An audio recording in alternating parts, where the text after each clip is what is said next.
Hak bacanya. Bismillahirrahmanirrahim. B. Kata qadim dan azal. Ada dua perkataan yang berkaitan dengan kita, yaitu qadim dan azal. Yang pengertian atau hubungannya dengan kita, para ulama berpendapat. Satu, perkataan qadim digunakan untuk zat yang adanya tidak ada permulaan dan tidak terkait dengan zaman. Maka yang disebut qadim adalah zat Allah dan sifat ma'ani di Allah. Perkataan azali untuk yang tidak ada permulaan, maka yang disebut azali adalah zat Allah dan semua sifat Allah. Dua, perkataan qadim hanya digunakan untuk yang tidak ada permulaan dan tidak membutuhkan kepada yang lain. Maka perkataan qadim hanya untuk zat Allah dan tidak kepada sifatnya karena sifat dibutuhkan kepada Allah.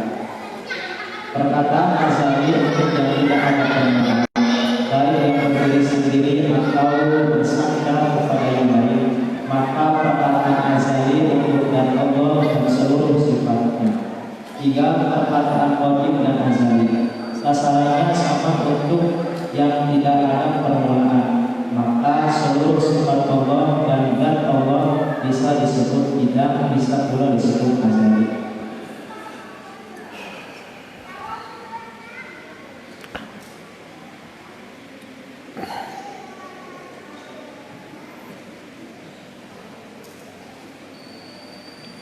Ada istilah ajali yang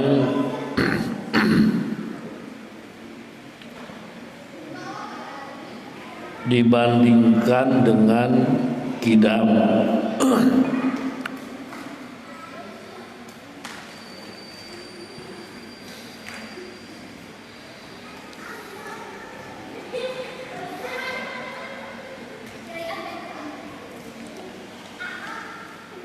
Ada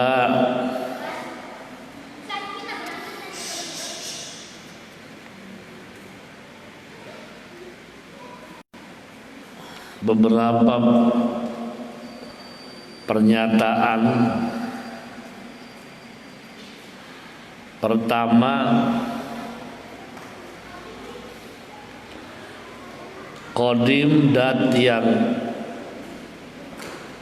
adanya tidak ada permulaan dan tidak terikat zaman, itu qadim. Yang tidak ada permulaan dan tidak terikat zaman,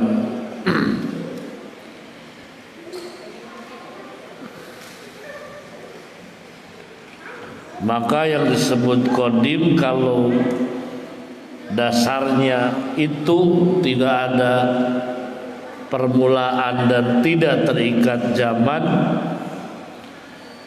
isinya adalah Allah dan sifat ma'ani, kudrat, iradat.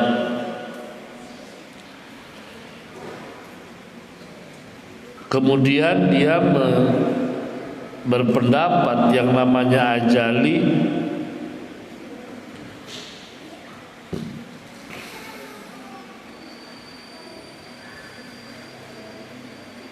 adalah yang tidak ada permulaan. Maka yang disebut ajali adalah dan Allah dan semua sifat Allah.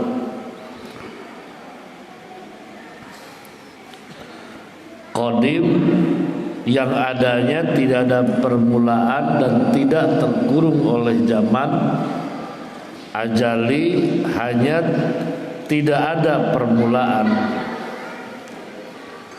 Maka kaitannya dengan Allah dan sifat-sifatnya Allah. Qadim adalah Allah dan sifat, ma'ani, sementara ajali adalah isinya Allah dan semua sifat Allah.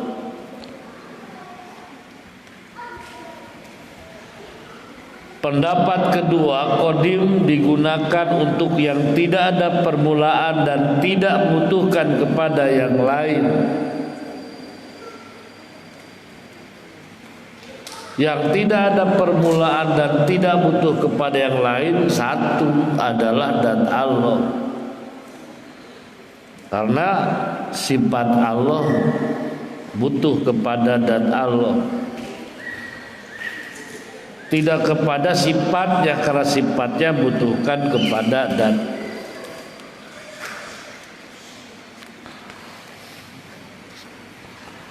Perkataan ajali untuk yang tidak ada permulaan, baik yang berdiri sendiri ataupun bersandar kepada yang lain,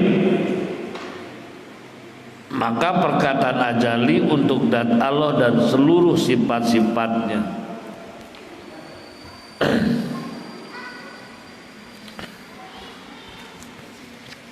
Ketiga, perkataan qadim dan ajali sasarannya sama.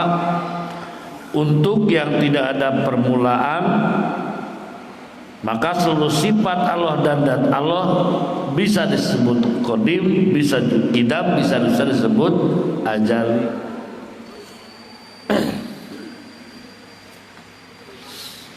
Ada gambar skemanya qadim dan ajali. Yang pertama qadim, yaitu yang tidak ada awalnya dan tidak terikat zaman.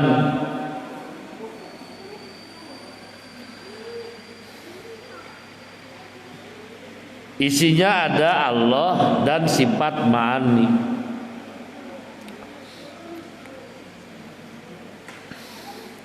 Azali,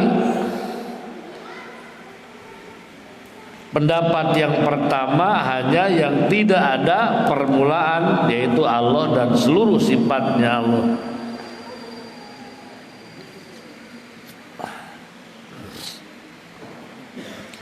Yang kedua, qadim dinyatakan hanya yang tidak ada permulaan dan tidak butuh kepada yang lain. Hanya satu isinya adalah Allah. Sementara ajalinya hanya yang tidak ada permulaan, Allah dan seluruh sifatnya. Yang ketiga, aksiomasi, ya qadim isinya ya ajali sama. Dalam pendapat yang pertama tidak termasuk nafsiyah, salabiyah dan maknawiyah. Pendapat yang kedua tidak termasuk qadim adalah nafsiyah, salabiyah, ma'ani juga tidak, maknawiyah juga tidak. Karena sifat-sifat ini butuh kepada dan. Yang ketiga, tidak ada bedanya, ya qidam, ya qadim, ya ajali.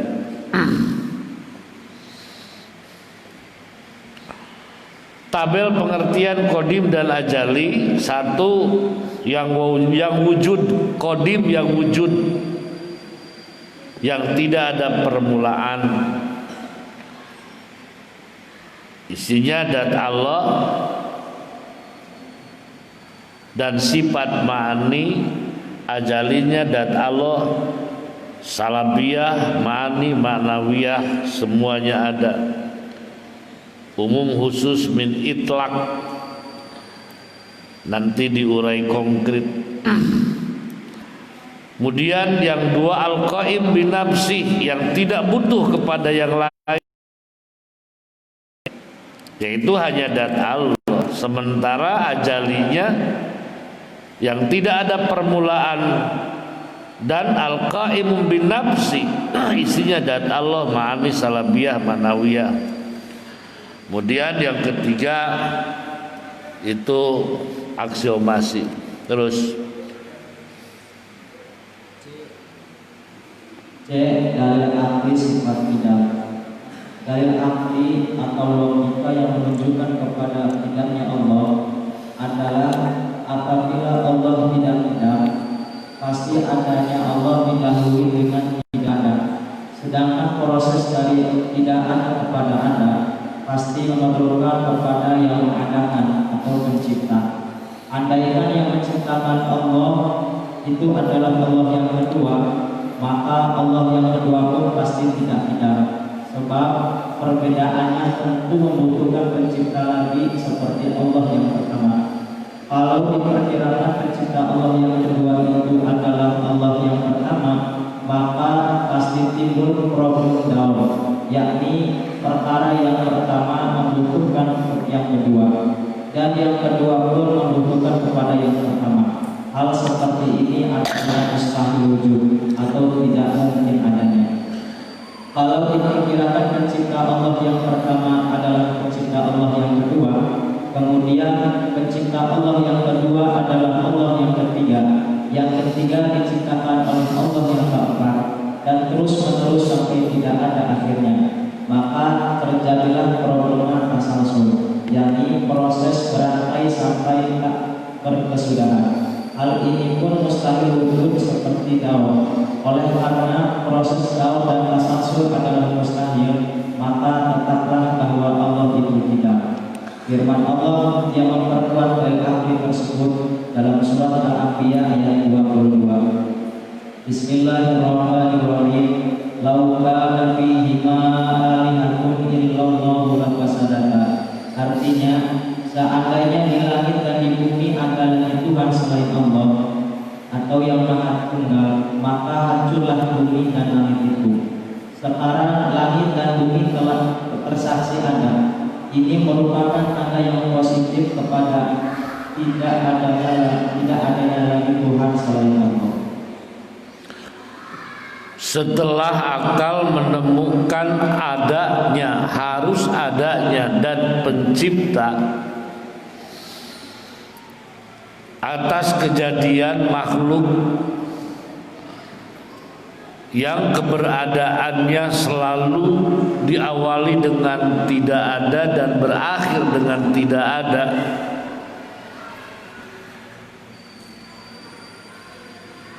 maka dan pencipta yang harus ada adalah Allah, dan pencipta harus tidak ada yang menciptakan. Sebab kalau Allah ada yang menciptakan, maka Allah yang pertama butuh kepada Allah yang kedua yang menciptakan. Demikian juga Allah yang kedua juga pasti butuh juga kepada yang mengadakan. Yang ketiga butuh yang keempat, yang keempat butuh yang kelima. Ini tidak bisa diterima oleh logika akal sehat jika keberadaan dan pencipta harus diawali dengan tidak ada. Maka keputusannya wajib ada dan pencipta yaitu Allah, dan Allah tidak ada awalnya, tidak ada awal yang menciptakannya.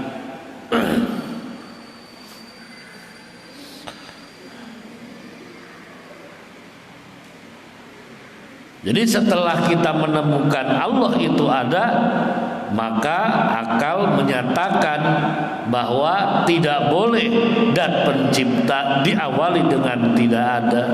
Maka kidam Allah tidak diawali dengan tidak ada. Sebab kalau diawali dengan tidak ada, pasti butuh, terus aja butuh. Dan proses daur yang semacam ini tidak akan ada ujung pangkalnya dan tertolak oleh logika akal. Lau kana fihima alihatun illallahu lafasadata. Ini penguatan terhadap akal memproses wajib adanya kidam.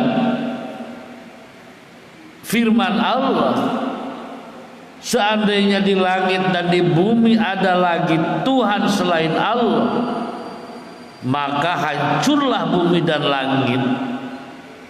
Karena ada dua, berarti ada dua pendapat, ada dua keinginan, ada dua perbedaan, ada dua yang paradok.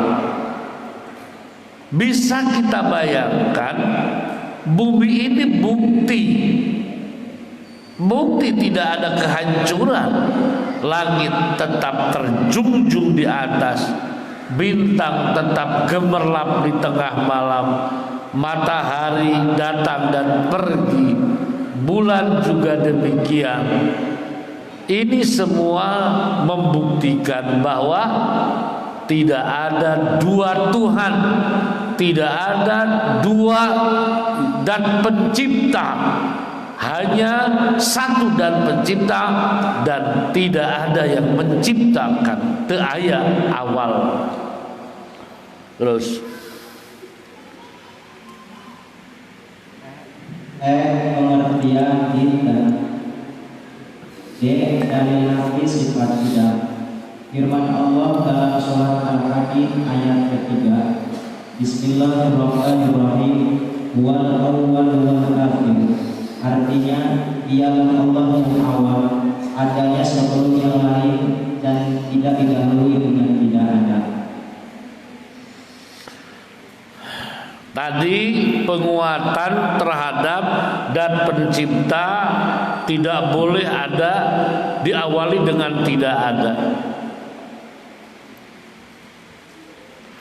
Penguatan atas arahan logika tadi, andai Allah di bumi dan di langit ada lagi selain Allah, maka akan hancur. Faktanya tidak hancur. Selesai. Sekarang adalah penguatan yang sudah meyakini bahwa Allah itu tidak ada awalnya. Wal awwal wal akhir. Huwa ari Allah al awalu eta nu teu aya kawitna, wal akhir jeung nu teu aya akhirna. Allah itu nu teu aya mimitina jeung teu aya tungtungna. Ini pernyataan siapa? Sarah. Pernyataan agama, pernyataan Allah, di mana logika kita dibenarkan oleh Allah, dan secara spesial Allah pun menyatakan bahwa akulah Allah yang awal tidak ada, tidak diawali dengan tidak ada. Terus pengertian di dan nafi. Meyakinkan kepada sifat tidak Allah belum cukup untuk mengesahkan seseorang disebut mukmin. Sebelum meyakinkan kepada mustahilnya Allah tidak ada, dan harus pula meyakinkan kepada barunya alam semesta sebagai kebalikan dari tidaknya Allah. Istilah kebalikan dalam bahasa Arab disebut dengan dua kata, yaitu din dan nafi. Terjemahannya dalam bahasa kita yaitu berlawanan, padahal dalam maknanya berbeda.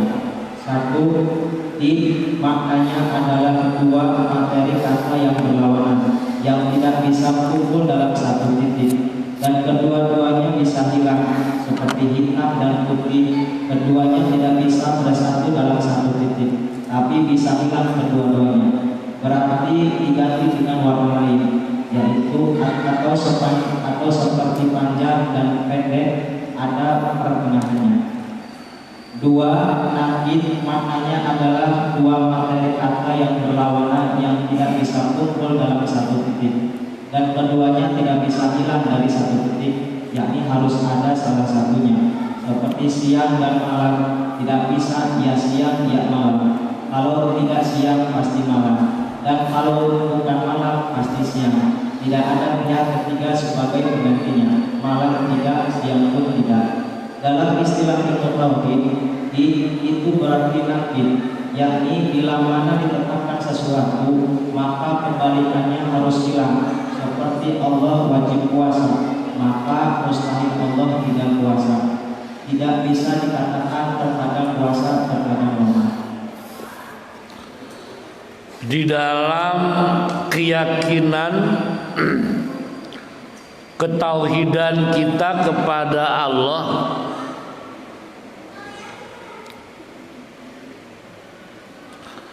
itu harus sempurna.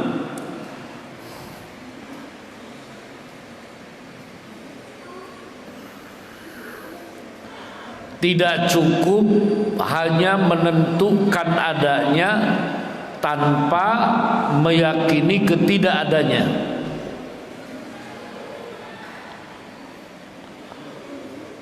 Menetapkan wajib Allah tersifati dengan sifat qidam, maka harus disertai dengan mustahil Allah tidak qidam. Jadi tidak cukup hanya mendefinitifkan qidam ada pada zat Allah tanpa disertai mendefinitifkan bahwa mustahil di Allah kalau tidak qidam, mustahil Allah tidak qidam, atau hudus atau baru.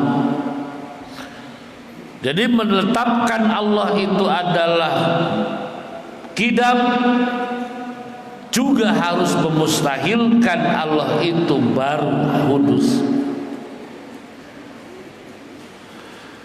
Nah, di dalam istilah tauhid selalu diucapkan wadiduha jeung ari lalawanana sifat qidam. Menurut ahli bahasa, did itu kontroversial, ada dua bentuk. Bentuk pertama yang tidak bisa berada dua-duanya, tetapi bisa hilang dua-duanya. Tidak bisa ada hitam di dalam putih atau putih dengan hitam disatukan, nggak bisa. Kalau ada hitam harus tidak ada putih. Kalau putih ya tidak hitam, tetapi bisa hitamnya tidak, putihnya tidak, diganti dengan abu-abu. Jadi dua-duanya tidak bisa berada, hitam dan putih tidak bisa disatukan. Tetapi bisa dua-duanya tidak ada, diganti jadi hijau, jadi merah.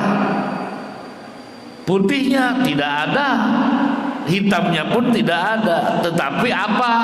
Ada merah. Itu mana din? Sementara yang dimaksud dalam akidah adalah kolosul bahasa yang dua-duanya tidak bisa bersama dan dua-duanya tidak bisa tidak ada. Semisal malam tidak bisa bersatu dengan siang, siang tidak bisa bersatu dengan malam, dan tidak bisa ya tidak siang ya tidak malam. Kalau tidak siang pasti malam, kalau tidak malam ya pasti siang. Gak ada siang bukan, malam pun bukan. Nah, sementara yang di dalam aqaid itu adalah menetapkan adanya Allah sifat qidam, memustahilkan Allah itu hudus atau baru. Nah, bahasa yang efektif sebenarnya bukan did tetapi nakid. Maka dijelaskan di sini, did dalam istilah tauhid pengertiannya adalah pengertian nakid. Artinya yang tidak bisa ada dua-duanya dan tidak bisa tidak ada dua-duanya. Makanya kalau Allah dinyatakan qidam, maka mustahil Allah itu adalah hudus. Ya. Jadi tidak cukup dalam aqaid hanya menetapkan Allah wajib kidam tanpa menyatakan mustahil. Matak nanadomna dua kidam teu aya mimitina ayana Allah moal aya mimitina. Terus ari tap mustahil Allah lebih teh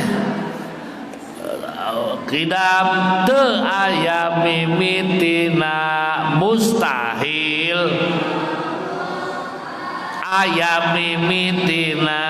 Jadi wajib kidam mustahil teu kidam atau mustahil hudus. Jadi ini hanya pengertian kayak tadilah kidam dengan ajali.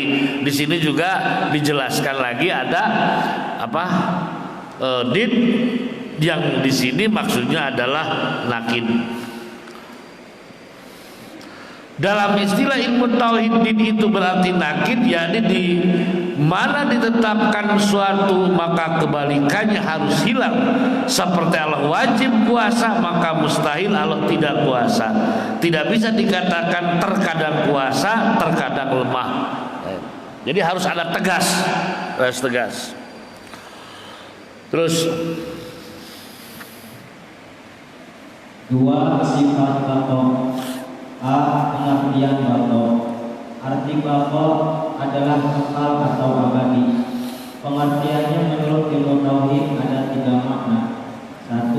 Baqo nisbi, kekal atau abadi karena disandarkan kepada yang lain. Seperti besi lebih kekal jika disandarkan atau dibandingkan dengan kayu, tapi bila dibandingkan dengan baja tidaklah lebih kekal. 2. Baqo zamani, abadi yang tidak ada akhir tapi ada permulaannya dan terkait zaman, seperti abadinya kafirin di neraka dan mukmin di surga. Namanya khalidin atau abadal abidin. Namun demikian keabadiannya tidak lebih dari tahta masyiatillah atau di bawah kehendak Allah. 3. Baqo hakiki, kekalnya sesuatu yang tidak ada permulaan, tidak ada akhir, tidak terkait zaman, dan bukan karena disandarkan kepada yang lain, yaitu kekal dan abadinya Allah dan sifat-sifatnya. Perbedaan antara baqo hakiki dan baqo zamani perhatikan dalam firman Allah dalam surah Ar-Rahman ayat 27. Bismillahirrahmanirrahim. Wa yaqadha wajhu rabbika dzul jalali wal ikram. Artinya, dan tetap kekal dan Tuhanmu yakni Allah yang mempunyai kebesaran dan kemuliaan. Perhatikan pada Al-Quran surat Al-Mu'min ayat 11. Bismillahirrahmanirrahim. Hum fiha khalidun. Artinya semua mukminin di surga kekal abadi.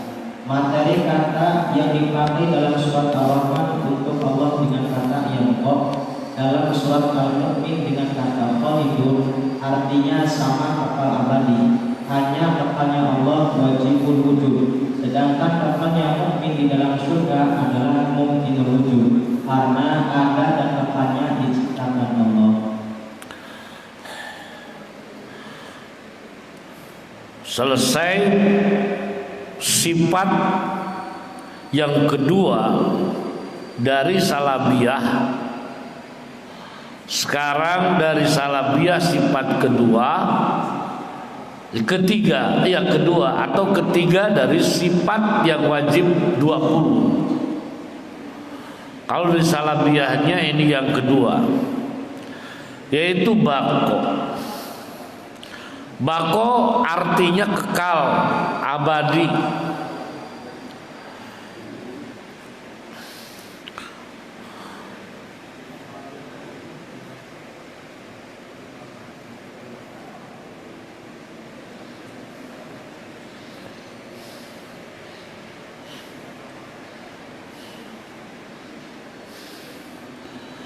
Bako ada 1, 2, 3. Pengertian pertama ada nisbi, 2 zamani, 3 hakiki.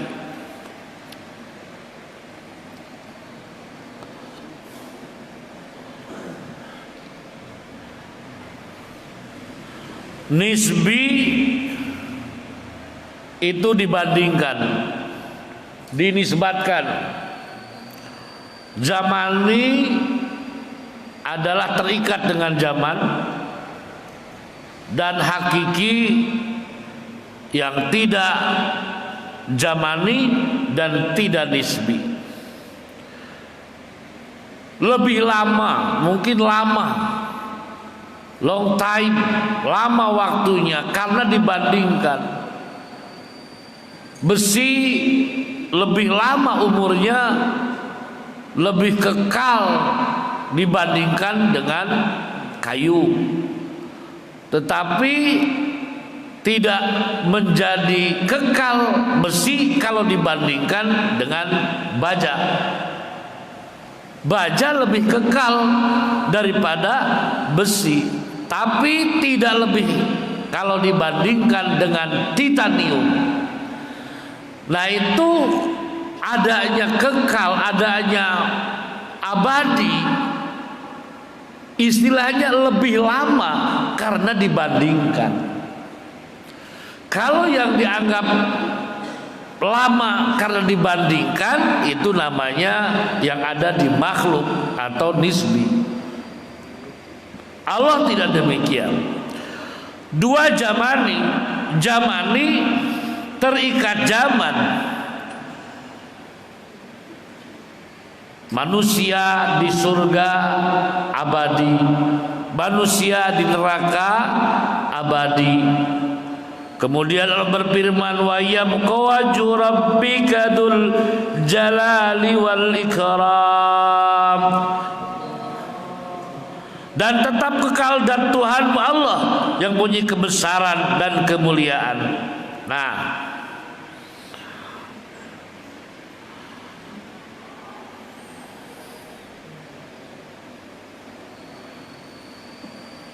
ada lagi, hum fiha khalidun. Nah, kalau ayat qadul jalali rabbika wajhu rabbika dzul jalali akram adalah Allah yang abadi, kalau hum fiha khalidun adalah manusia di neraka atau di surganya yang abadi. Sama-sama punya makna abadi. Khalidin abadi, bako juga bako juga abadi. Apa perbedaannya? Perbedaannya, kalau abadinya manusia di neraka ataupun di surga, yaitu abadi yang dibuat oleh siapa? Allah. Jadi abadinya bukan wajibul wujud, tetapi mungkinul wujud. Khalidina fiha abadan abada, itu abadi yang mungkinul wujud karena itu diciptakan oleh Allah. Tapi kalau wayabqa wajhu rabbika dzul jalali wal ikram, itu adalah abadi yang wajib, ya, yang wajibul wujud, karena itu adalah abadinya siapa? Allah. Pandangan hukum syara sok dikeun. Saya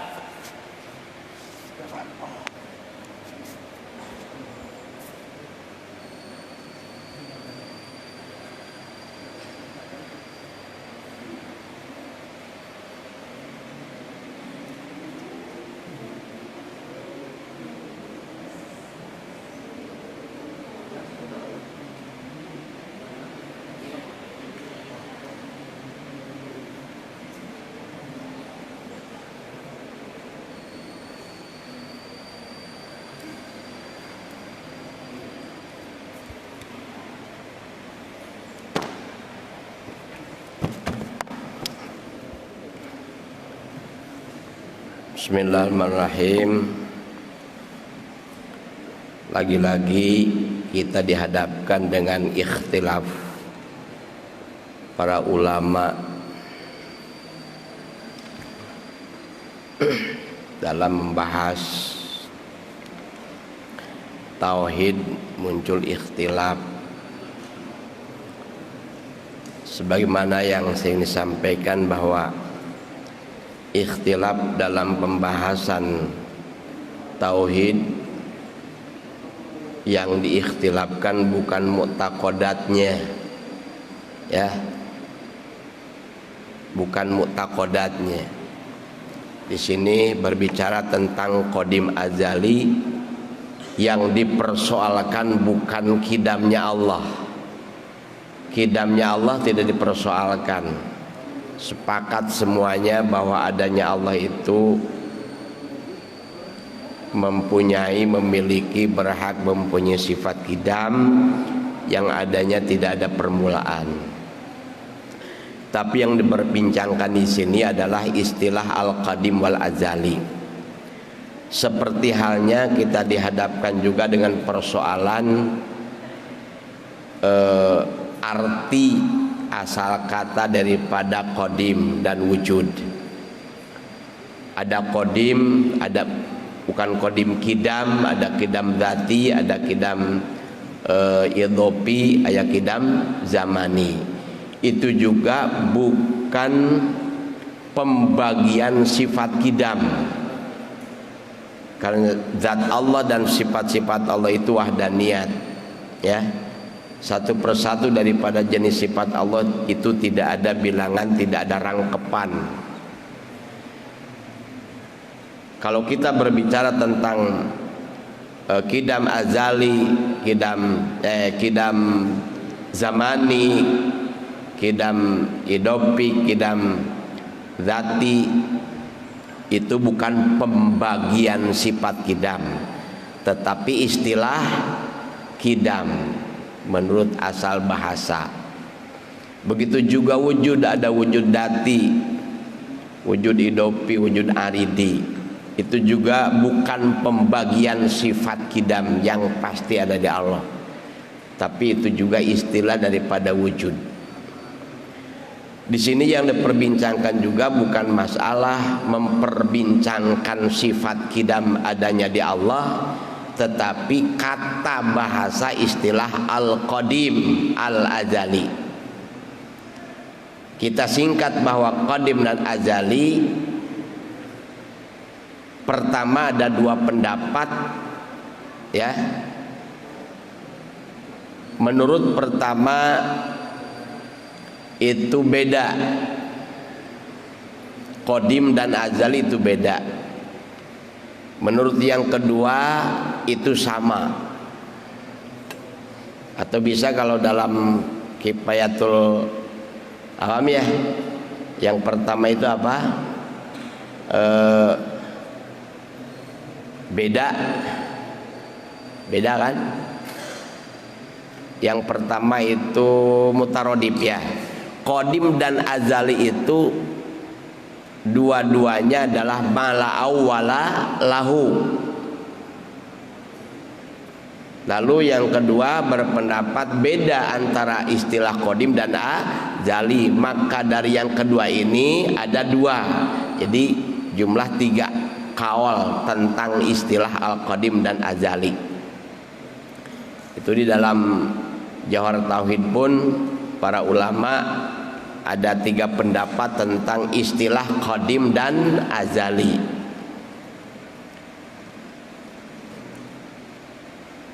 Yang mutarodif antara qadim dan azali itu tidak ada persoalan, baik itu al-qaim binafsi atau al-mawjud. Kalau dihadapkan atau menurut ulama yang berpendapat istilah qadim dan azali itu sama, mutarodif, maknan wahid, mala awwalalahu, mawjud dian kana au iman, ya, yang penting tidak ada permulaan. Maka zat Allah dan semua sifat-sifat Allah itu bisa diistilahkan qadim dan azali. Kalau menurut bahwa qadim dan azali itu maknan wahid. Tapi kalau menurut ulama bahwa qadim dan azali itu berbeda, maka yang berbeda ini ada dua pendapat. Pendapat yang pertama adalah qadim al-qaimu al-mawjudu la awalalahu. Al-mawjudu la awalalahu. Yang disebut qadim atau yang bisa yang bisa menjadi mausuf dari qadim itu adalah al-mawjud la awalalahu, sesuatu yang wujud, ya. Maka yang bisa menjadikan mausuf daripada al-qadim karena al-mawjud itu yang pertama adalah zat Allah dan sifat ma'ani, ya, zat Allah dan sifat ma'ani. Maka yang lain itu tidak bisa menjadikan mausuf al-qadim. Seperti sifat salabiyah itu kan sifat adamiyah, bukan al-mawjud, maka tidak bisa diistilahkan menjadikan mausuf daripada al-qadim. Tapi kalau mausuf al-azali bisa itu. Qadim itu sifat qidam itu azaliyatun.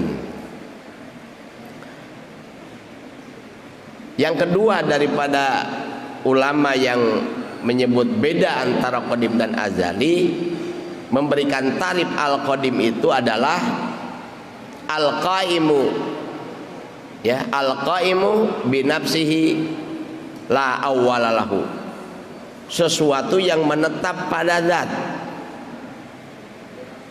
Bukan begitu. Al-qaimu itu adalah yang tidak membutuhkan tempat, artinya tidak membutuhkan zat untuk menempat. Apa itu? Zat Allah, ya, zat Allah. Hanya zat Allah yang bisa diistilahkan qadim. Menurut yang berpendapat qadim itu adalah al-qaim la awalalahu. Yang lain tidak bisa diistilahkan qadim, tapi semuanya bisa diistilahkan al-azali. Jelas? Jadi istilah yang bisa diistilahkan qadim, yang diistilahkan azali, tiga pendapat.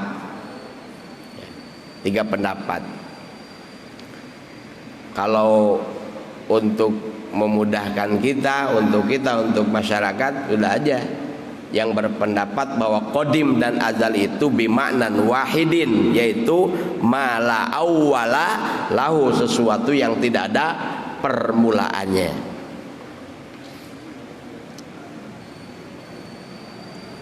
Di sini juga dikatakan dalam kitab Jauhar Tauhid, ya, halaman 38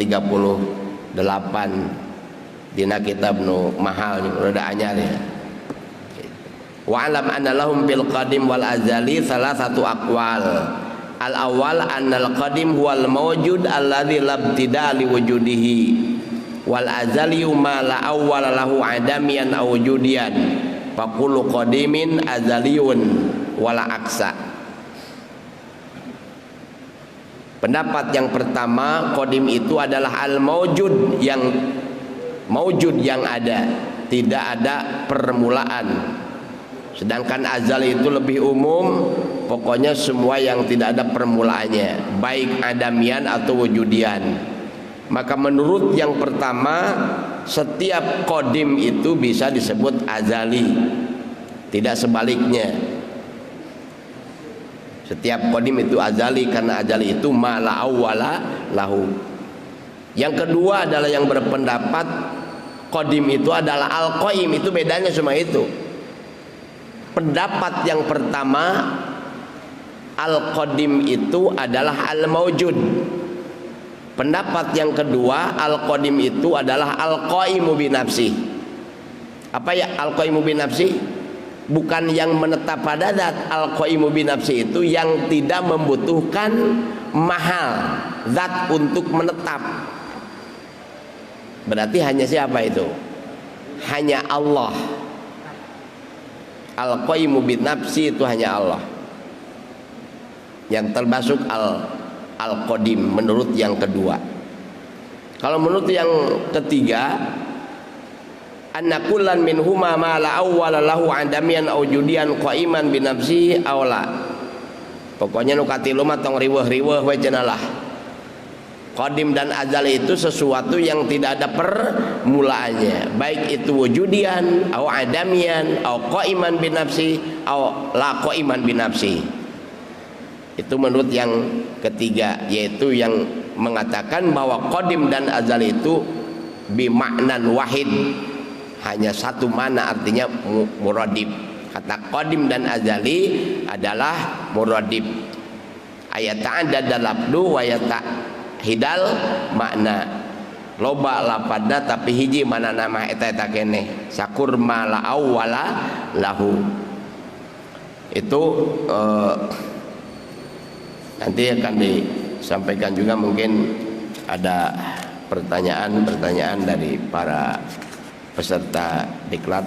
Silakan sampaikan saja ya. Terima kasih.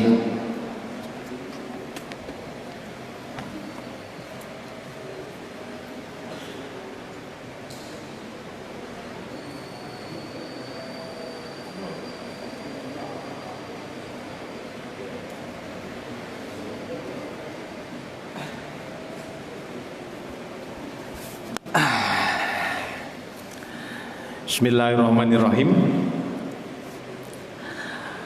Sebelum kepada sesi pertanyaan, karena saya juga ada satu pertanyaan, mudah-mudahan nanti para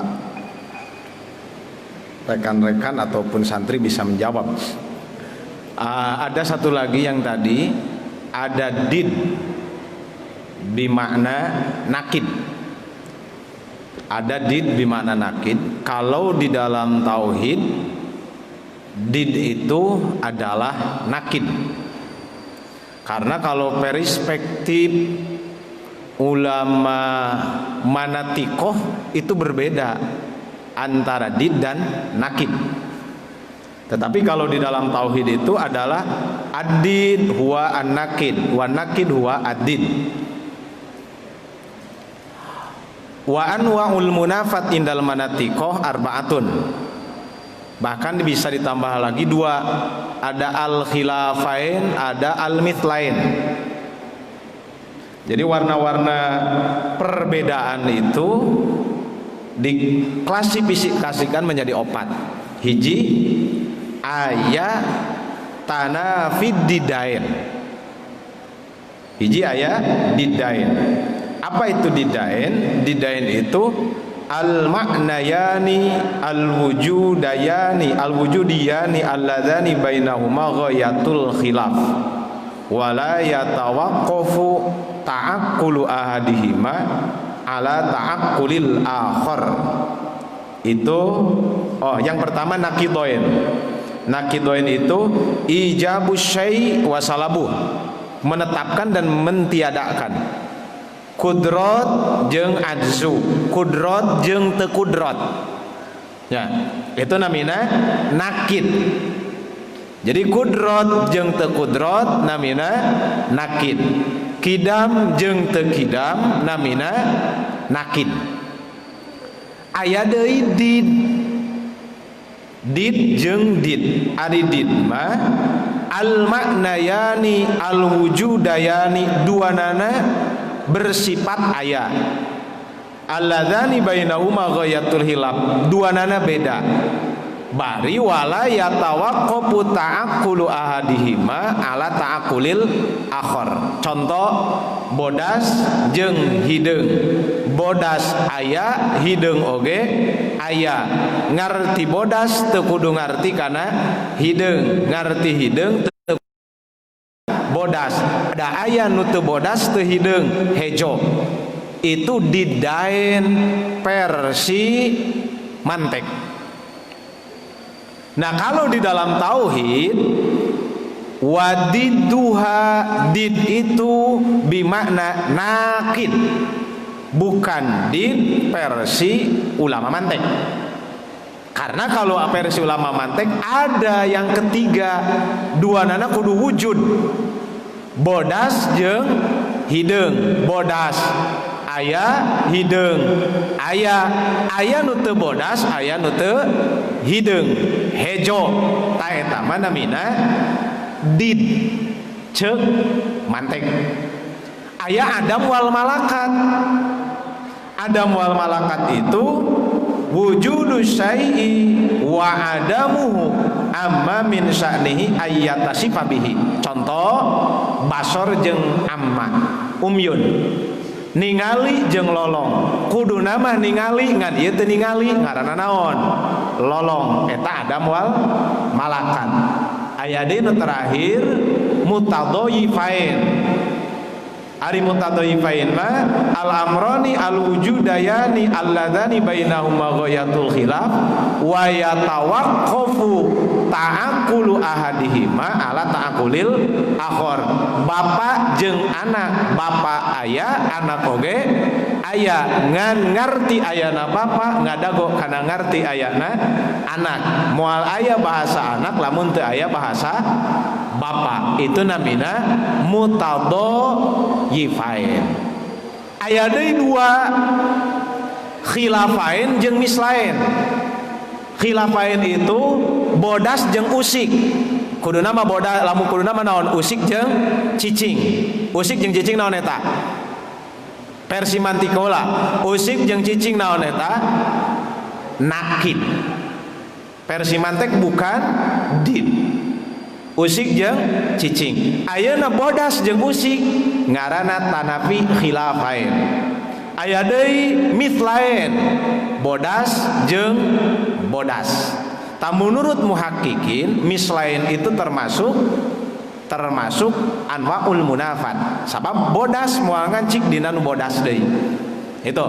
Jadi ketika dibahasakan ke dalam ilmu usuluddin ataupun tauhid, maka did ini bimakna nakid, bukan did bimakna diddain. Karena kalau dimaknai dengan makna did bimakna did, maka ayana kudrot jeung ajzu berarti aya perantaraan antara kudrot jeung ajzu. Kalau dimaknai dengan did asliyah, makna asalnya itu. Kemudian ada pertanyaan, silakan. Kalau tidak ada, saya yang bertanya.